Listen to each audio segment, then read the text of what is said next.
Buonasera e benvenuti al TG Sicilia, le principali notizie di questa edizione.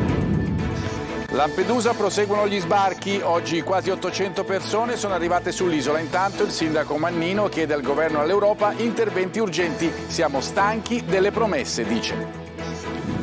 Un'integrazione riuscita. Lamin, oggi piccolo imprenditore, 10 anni fa era un profugo proveniente dal Gambia, parla del futuro raccontandoci la sua storia.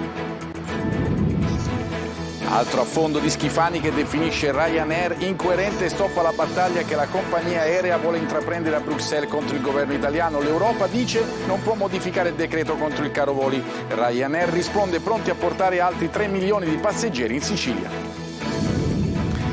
Il mare inquinato di Sicilia, secondo Goletta Verde di Lega Ambiente, su 26 punti monitorati vicino alle coste isolane, ben 16 sono oltre i limiti di legge. Ancora fiamme nella zona industriale di Gela, un incendio ha devastato un'azienda ortofrutticola e arrivano le proteste degli imprenditori. Sant'Agata d'estate, predisposto il piano di sicurezza per vivere nel modo migliore la processione di giovedì 17, le celebrazioni in diretta su Telecolor. Calcio, è ufficiale l'arrivo del difensore Curado al Catania, nuovo bando intanto per la gestione dello stadio Massimino e domani esordisce il Palermo in Coppa Italia a Cagliari.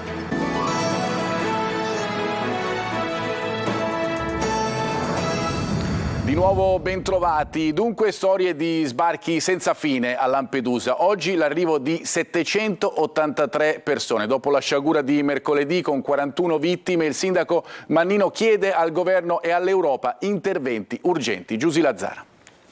Non so come sia possibile che noi siamo sopravvissuti. Lo sguardo terrorizzato di Aisha, la 17enne scampata alla morte con altri 3 migranti vicino a Lampedusa. 41 non ce l'hanno fatta. Racconta un'altra pagina nera dei soccorsi in mare. Storie di sbarchi senza fine a Lampedusa. 1600 solo ieri e oggi sono 20. A partire dall'alba gli approdi sull'isola con l'arrivo di 783 persone.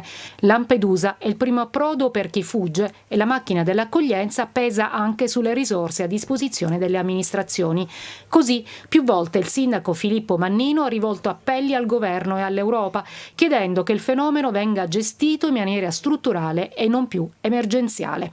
Ci sono dei disagi che ricadono sul territorio che non vengono affrontati e che ancora rimangono questioni aperte, come ad esempio il fatto di avere una nave umanitaria dedicata al trasferimento di questi migranti, che facesse la spola tra Lampedusa e la terraferma. Un'altra questione riguarda quello di avere rassicurazioni certe per quanto riguarda i costi della raccolta dei rifiuti, che deve anticipare il comune e che non riusciamo più a farlo. Un'altra questione che ancora rimane aperta insieme ad altre è quella dei barchini dei migranti che vengono utilizzati per la traversata. L'isola, nonostante l'emergenza, resta una delle mete turistiche più gettonate.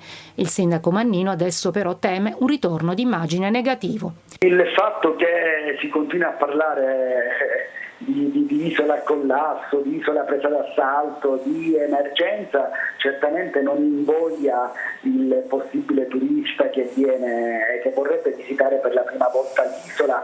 La Ocean Viking sta svolgendo interventi di soccorso da ore tra la Tunisia e Lampedusa. 11 le operazioni concluse con oltre 500 migranti recuperati.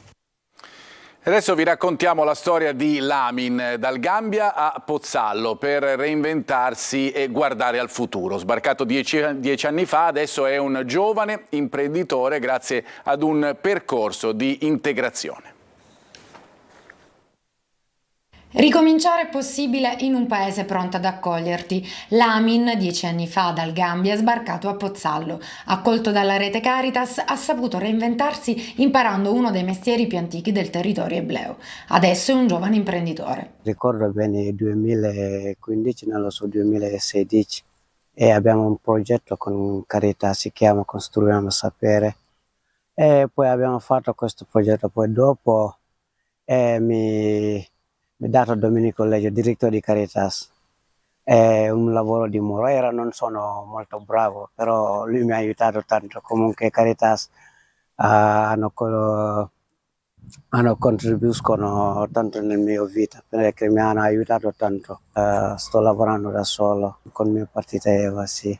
Senza il lavoro non possiamo fare nulla nella vita e quindi dobbiamo lavorare. La ricostruzione di un muro a secco può quindi diventare un'occasione di integrazione. Questa esperienza nasce dall'esigenza di ripristinare dei muri a secco qui agli orti sociali. Grazie al lavoro di rete che svolgiamo con altri enti del terzo settore siamo venuti a conoscenza appunto della presenza di Lamin, che in questi anni è maturata una grande professionalità proprio nel ripristino dei muri a secco, un'arte antica che nel nostro territorio è sempre meno presente purtroppo. Come sappiamo il lavoro è integrazione e permette certamente la condivisione di obiettivi, di azioni anche per il territorio della nostra comunità. Lamin ha vinto anche la sua timidezza nel raccontarsi per dare speranza ai tanti che come lui sognano in Italia un futuro migliore. Il presidente della regione Schifani tuona ancora una volta contro Ryanair, accusata di poca coerenza. Da un lato invoca la libertà di mercato e poi incassa i soldi, dice il governatore. Il tutto arriva in seguito alla battaglia che la compagnia aerea vuole portare avanti a Bruxelles contro l'iniziativa del governo italiano per calmierare i prezzi dei voli. Adelaide Barbagallo. Vale più un principio costituzionale o le regole dell'Unione Europea? Sul caro voli e la battaglia che Ryanair vuole portare avanti a Bruxelles contro l'iniziativa del governo per calmierare i prezzi interviene Schifani. La Commissione europea, afferma il governatore, potrebbe intervenire per modificare la norma del governo nazionale, ma se lo facesse sarebbe messo a rischio il diritto alla mobilità della nostra Costituzione, che prevede che ad ogni cittadino debba essere garantita ogni forma di libertà di movimento. Avevo segnalato già a dicembre dell'anno scorso il cartello tra ITA e Ryanair, prosegue Schifani, nel senso che di fatto hanno stipulato un accordo tra loro per non farsi concorrenza, applicando prezzi a rialzo. E poi aggiunge: Ryanair da un lato esalta la libertà del mercato, dall'altro però intasca i contributi. Dall'aeroporto di Palermo ha ottenuto 15 milioni di euro nel 2022. Insomma, la questione caro voli resta aperta e da più parti viene definita un pannicello caldo che non risolve il problema alla radice anche l'idea di dare a Natale un bonus ai siciliani per facilitare i loro spostamenti in aereo. Una misura che viene salutata con un certo favore da consumatori, che però non mette fine allo strapotere delle compagnie aeree. Siamo di fronte a un abuso di potere, tuona il presidente Carmelo Calì, che indica la strada del riconoscimento della continuità territoriale per superare l'insularità della Sicilia, cioè poter utilizzare tutti i vantaggi previsti dalla legge per garantire i servizi di trasporto ai cittadini che abitano in regioni sfavorite. In Sicilia occorre necessariamente prendere un aereo o un mezzo navale per attraversare lo stretto, ma questo svantaggio non è stato finora riconosciuto. E arriva una nuova nota di Ryanair che, sottolinea la compagnia, è in una posizione unica per guidare la crescita, le tariffe basse, ed è pronta a portare altri 3 milioni di passeggeri in Sicilia e altri 2 milioni di passeggeri in Sardegna se il governo italiano sosterrà le iniziative sulla riduzione dei costi che Ryanair ha presentato al ministro Urso. Secondo Goletta Verde di Legambiente è inquinato il 32% di mari e laghi italiani. In Sicilia il dato assume proporzioni quasi doppie, oltre i limiti di legge il 61% dei campioni prelevati. Arriva intanto una proposta per una mega centrale dell'eolico nel canale di Sicilia. Sentiamo Francesco Triolo. Il 32% dei mari e dei laghi italiani è inquinato da coli fecali. In pratica ogni 78 km di costa marino c'è un tratto sporcato da scarichi fognari. Il dato arriva dal monitoraggio sullo stato delle acque effettuato quest'anno da Goletta Verde e Goletta dei Laghi. Le due imbarcazioni di Legambiente, sostenute da oltre 200 volontari locali, hanno percorso la costa mediterranea da Genova a Trieste e quelle di 40 laghi. Fra mari e laghi sono stati presi in campione 387 punti, quelli fuori legge sono risultati 124, il 32%. In Sicilia il bilancio è non positivo, il 61% dei campioni risultano oltre il limite di legge, 26 punti di prelievo al centro del monitoraggio dei tecnici di Goletta Verde effettuato quest'anno nell'isola, di questi 9 in punti critici come foci di fiumi, canali, scarichi artificiali e 17 in mare. Sui 26 punti monitorati 10 sono entro i limiti di legge, il 39%, e 16 oltre i limiti di legge, di cui 13 risultati fortemente inquinati e 3 inquinati. E durante la presentazione dei dati avvenuta oggi a Roma, Renexia, società dell'eolico del gruppo Toto, ha annunciato che ad ottobre presenterà al Ministero dell'Ambiente la domanda di valutazione di impatto ambientale per una megacentrale eolica galleggiante nel canale di Sicilia a 80 km al largo di Mazara del Vallo. L'investimento sarebbe sui 9 miliardi di euro e la prima sezione della centrale potrebbe cominciare a produrre nel 2027. Incidente stradale a Sferracavallo in via dell'Arancio nel Palermitano, ha perso la vita Giovanni Graziano di 44 anni, l'uomo si trovava a bordo del suo scooter quando si è scontrato con un'auto, l'impatto è stato violentissimo, i medici hanno potuto solo constatare la morte del motociclista, il tratto di strada è stato chiuso al traffico per permettere agli agenti di effettuare i rilievi.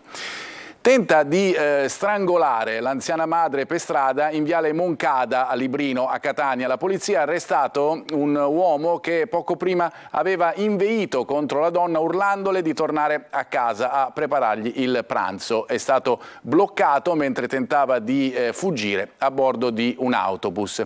Nel Messinese, invece, a Barcellona Pozzo di Gotto, un giovane di 26 anni ha tentato di rapinare con un coltello da cucina la nonna perché gli aveva negato del denaro che avrebbe poi speso per giocare con le scommesse online. È stato arrestato dai carabinieri. Proseguono gli incendi nella zona industriale di Gela. Un rogo ha devastato un'azienda ortofrutticola. Gerry Italia. Ancora fiamme tra le aziende della zona industriale di Gela. Dopo l'incendio che ha interamente distrutto il capannone della Pescagel, un altro vasto rogo ha devastato un'azienda ortofrutticola all'interno dell'ex terminal bus comunale di Contrada Brucazzi. Le fiamme si sono sviluppate nella parte posteriore del capannone, dove ci sono le celle frigorifere, e nel giro di pochi minuti hanno invaso l'intera struttura. Immediato l'intervento di diversi mezzi dei vigili del fuoco, che hanno domato il rogo che si stava allargando alla parte anteriore del magazzino. Secondo i primi rilievi, l'innesco sarebbe partito dall'interno del capannone, probabilmente a causa di un cortocircuito, ma le verifiche sono in corso per stabilire altre eventuali cause.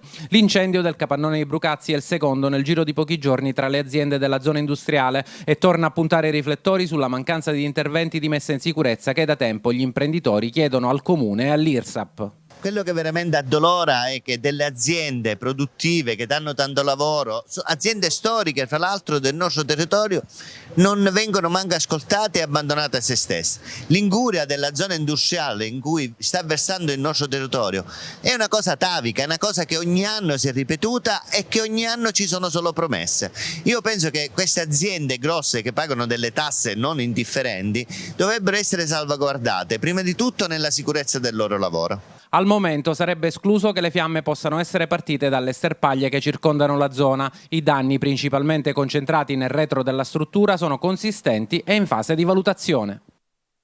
E restiamo in argomento, pugno duro della Regione contro chi non ha elaborato la mappa dei territori incendiati. Arrivano commissari in 147 comuni siciliani. Eva Spampinato. Abbiamo ancora sotto gli occhi le immagini della Sicilia che brucia in quei roventi giorni di luglio in cui la colonnina di mercurio sfiorava i 50 gradi e la macchia mediterranea andava in fumo, devastando almeno 6.000 ettari di boschi e vegetazione solo a Palermo e provincia. Alla lotta ai piromani si aggiunge adesso il pugno duro della Regione che commissaria 147 comuni siciliani che non hanno presentato entro il 31 luglio il censimento dei territori percorsi da incendi e l'aggiornamento annuale del catasto delle aree bruciate. Una mappa importantissima perché evita le speculazioni edilizie, come spiega l'assessore regionale delle autonomie locali Andrea Messina, che ha nominato i commissari. Sappiamo bene purtroppo che in Sicilia ci sono spesso tante speculazioni chiaramente nel voler magari trasformare poi queste aree in zone da agricole a edificabili, quindi chiediamo ai comuni di attenersi scrupolosamente a quelli che sono i dettami della legge ed evitare che si possa speculare sul nostro patrimonio naturale siciliano. La lista degli inadempienti coinvolge 147 dei 391 municipi siciliani, con in testa la provincia di Messina, Messina 60 enti, seguita da Catania 27, Agrigento 19, Palermo 16, Enna 9, Siracusa 6, Caltanissetta e Trapani 5 a testa. Nessuna irregolarità invece nel Ragusano. Il provvedimento arriva dopo numerosi solleciti nei confronti degli enti locali. Legambiente applaude, non può non colpire la gravità delle inadempienze per numero complessivo di comuni, ma anche per il coinvolgimento di alcune amministrazioni storicamente interessate da incendi estesi, distruttivi, ripetuti in territori di grande interesse ambientale e paesaggistico. E 550 milioni sono stati stanziati per potenziare la lotta agli incendi. La Regione realizzerà una centrale di controllo e raccolta dati che convergeranno in una sala unica operativa coordinata dal Corpo Forestale della Regione. Sul fronte dei mezzi dell'antincendio boschivo è già stimato un fabbisogno di 380 nuovi veicoli, 120 nuove autobotti, intanto sono già in consegna. Parliamo adesso della festa di Sant'Agata d'estate. Per vivere in sicurezza la processione del 17 agosto è stato predisposto un piano di gestione dell'emergenza ed evacuazione. Telecolor intanto giorno 17 seguirà le celebrazioni in diretta a partire dalle 18:50. Sentiamo Adelaide Barbagallo. I devoti di Sant'Agata contano i giorni, manca davvero poco ormai alla festa d'estate della patrona di Catania. Il 17 agosto le reliquie della martire torneranno in processione, al suo volto tanto amato dai fedeli potranno nuovamente essere rivolte preghiere e suppliche.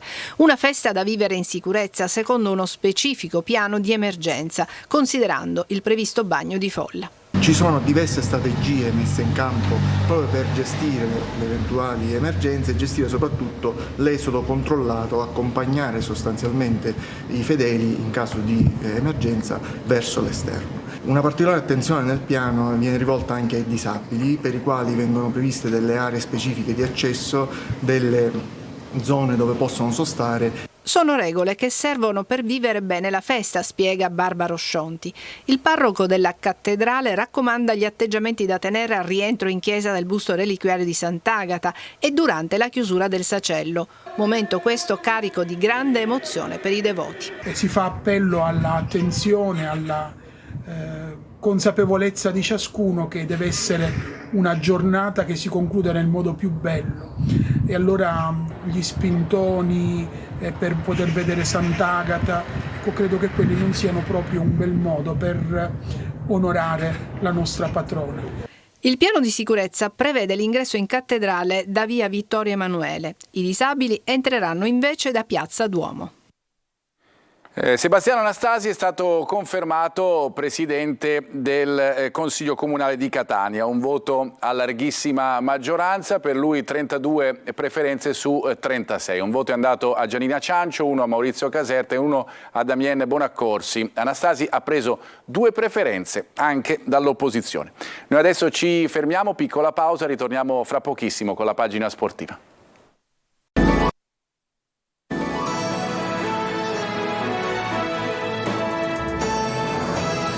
Ben ritrovati, seconda parte del nostro telegiornale. Il calcio continua la campagna di rafforzamento del Catania, è diventato infatti ufficiale l'ingaggio del difensore argentino Marcos Curado. Si tratta dell'11° acquisto di questa sessione estiva di calciomercato e ora si punta all'attaccante Angelo Gagliano.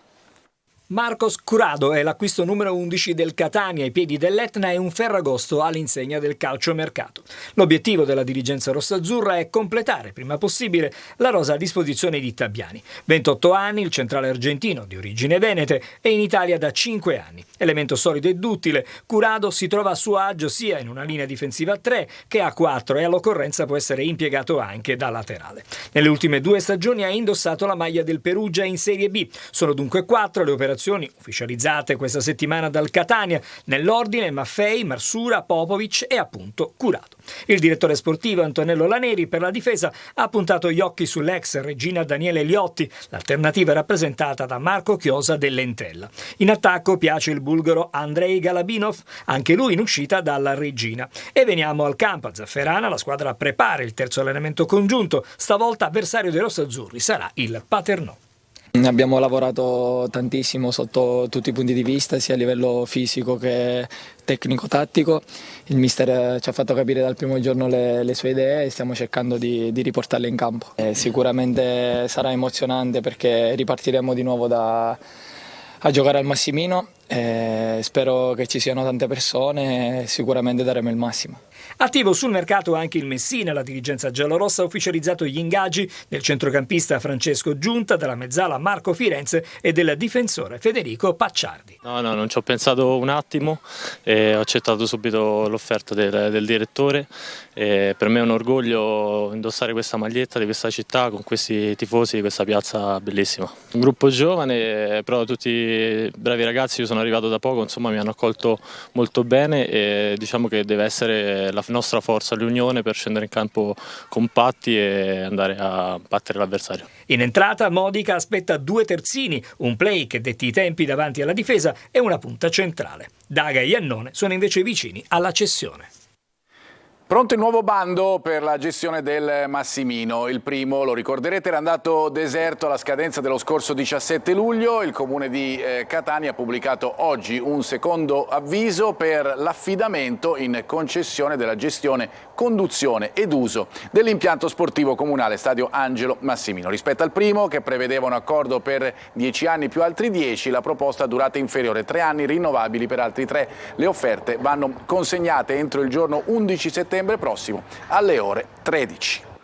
Ed è già tempo di esordio ufficiale stagionale per il Palermo, che domani giocherà a Cagliari in Coppa Italia. Corini punterà sul 4-3-3, Rosanero intanto ancora attivi comunque sul mercato. Marco Gulla.